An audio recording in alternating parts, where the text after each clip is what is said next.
Archive 81 is Netflix's newest series, which is showrun by Rebecca Thomas.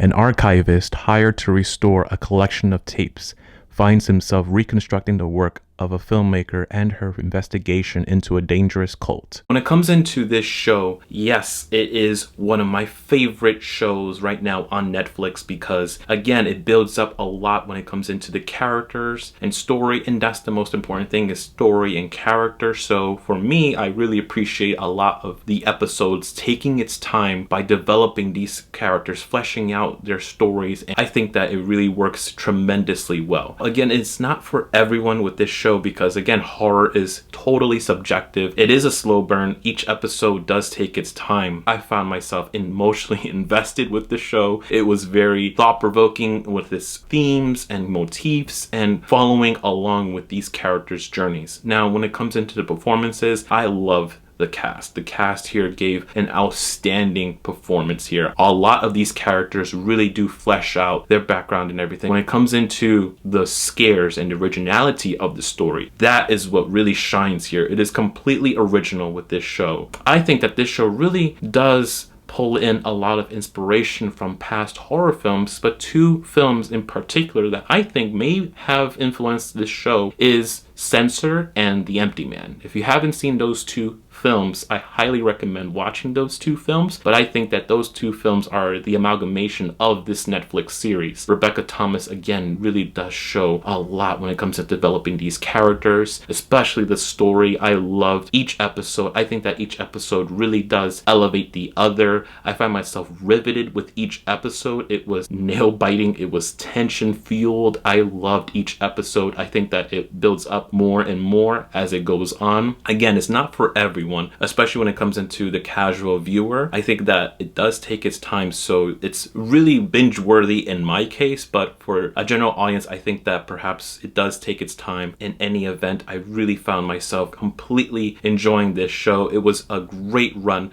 I hope that it's renewed for season 2 because I know by the end it does follow up with something that it may branch out into different stories or to continue the story. Archive 81 definitely deserves your attention. Archive 81 is definitely a Netflix series that really feels like it's pulling in the viewer into this world and expanding a lot. What I love about Rebecca Thomas, what she does here in terms of the story and characters, is also fleshing out the world. It feels lived in. It feels like you're in with these characters. I had a blast with Archive 81. Archive 81 definitely deserves your binge-worthy attention. So I'm going to give Archive 81 a solid A. So guys, what did you think about Archive 81? Did you like it? Did you hate it? I'd love to hear all your thoughts in the comment section down below. And if you made it this far into this video, thank you so very much for watching. I do really appreciate it. Please don't forget to like and comment and hit the subscribe button and the bell to get notified when I upload new videos. I hope you guys are having a beautiful day and I can't wait to hear from you very soon. Peace out.